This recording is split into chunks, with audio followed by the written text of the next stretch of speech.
Welcome to the 87th episode of the Henry George Daily Devotional. We continue with section 4, as to equality. This would be one of the canons of taxation, so a sort of goal for a just tax to meet. And so we are evaluating the land value tax. Henry George writes in 1879, Adam Smith's canon is, Adam Smith wrote, Wealth of Nations, the father of modern economics or political economy. He wrote, The subjects of every state ought to contribute toward the support of the government as nearly as possible in proportion to their respective abilities. That is, in proportion to the revenue which they respectively enjoy under the protection of the state. Every tax, he goes on to say, which falls only upon rent, or only upon wages, or only upon interest, is necessarily unequal. In accordance with this is the common idea which our systems of taxing everything vainly attempt to carry out, that everyone should pay taxes in proportion to his means or in proportion to his income.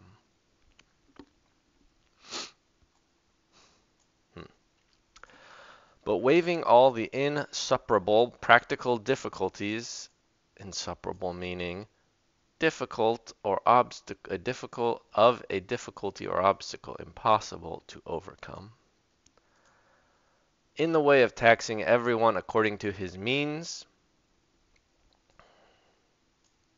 it is evident that justice cannot be thus attained. Here, for instance, are two men of equal means. Yes, I'm not sure if having equal means means just equal income, or they also have the same amount of wealth amassed, or equal incomes, one having a large family, the other having no one to support but himself. Upon these two men indirect taxes fall very unequally, as the one cannot avoid the taxes on the food, clothing, etc., consumed by his family, while the other need pay only upon the necessaries consumed by himself. But supposing taxes levied directly so that each pays the same amount, still there is injustice.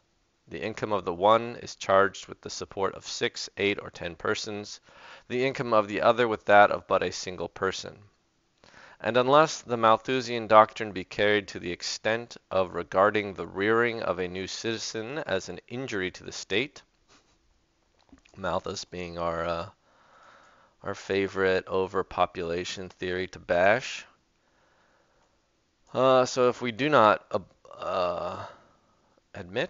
subscribe to Malthusian doctrine, there is a gross injustice that the person who's supporting a family of 6, 8, or 10 has to pay as much as the person who's supporting but himself.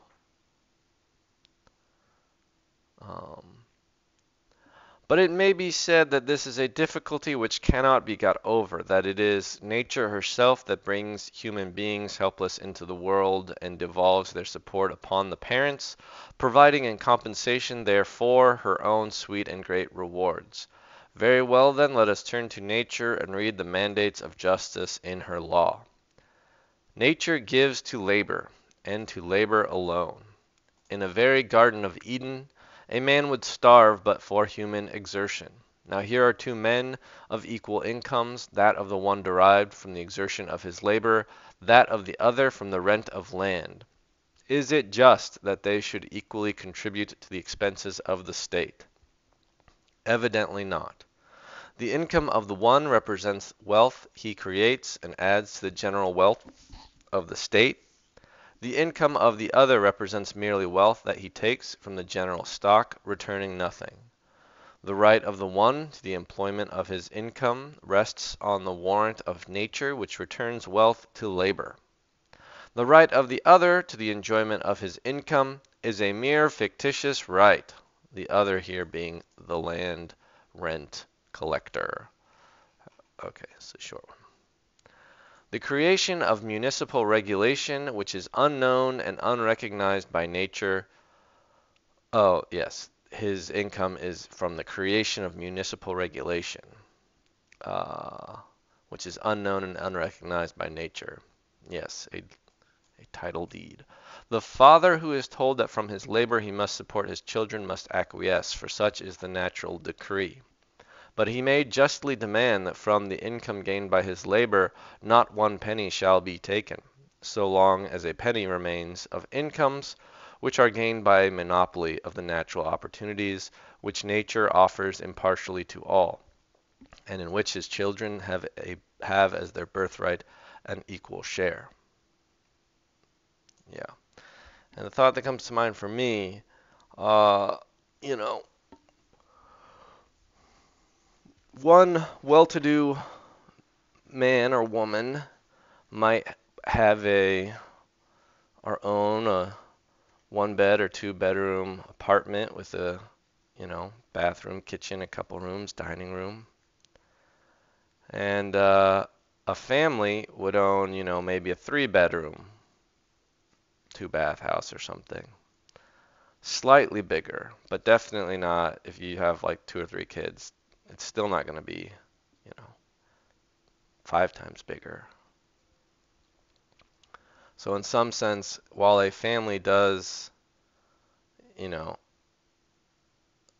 take up more land in general than an individual, there are efficiencies with family living. 2 adults typically share 1 bed, and so they take less from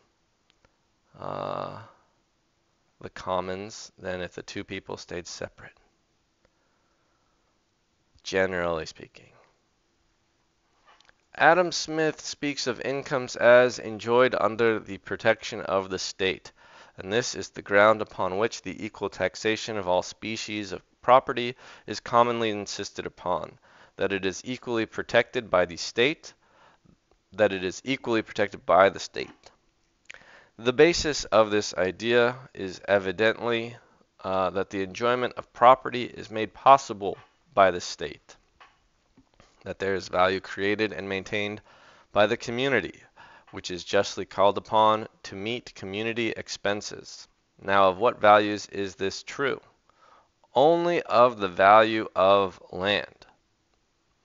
This is a value that does not arise until a community is formed, and unlike other values, it grows with the growth of the community.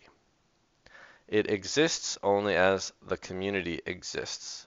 Scatter again the largest community, and land, now so valuable, would have no value at all. With every increase of population, the value of land rises. With every decrease, it falls. This is true of nothing else, save of things which, like the ownership of land, are in their nature monopolies. I don't know if he's going to give any examples right now, but I don't. I don't think he's. I'm not sure when he's talked of land-like resources, assets, but you would say like rivers, oceans, airspace, essentially, electromagnetic spectrum, and like resource minerals and things found in the earth are similar. They're a little bit different. Like if you find oil and you extract the oil, I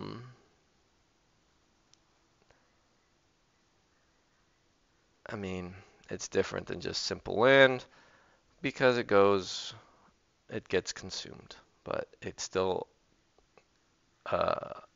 if you happen to be the only person who owns the land on which there's oil, you get just sort of, you have a natural monopoly over oil, and that doesn't seem just. Not to me, not to George.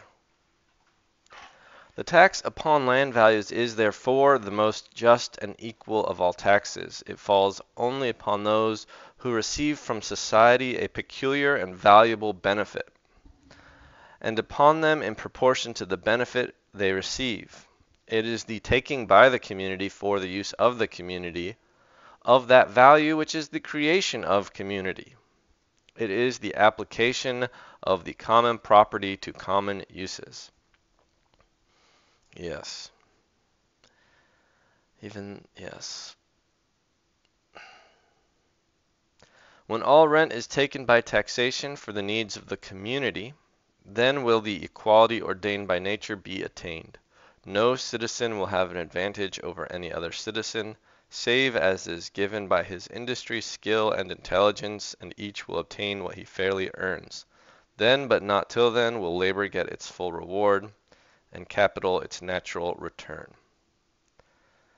Yeah, there's this, there's sometimes this sense in which, like, people sometimes think that if everyone sort of gets, I don't know, if you implement something like a meritocracy or something, that people with the good genes will just get the best stuff. But I prefer, I don't know if it's a preference thing, but when I just look at, when labor is done, here's what I'm getting at. Somehow, whether or not you think hard work is determined by genes, it doesn't match up with my intuition is somebody works hard or works period. It just feels so intuitively just that they deserve what they work for. Like whenever I see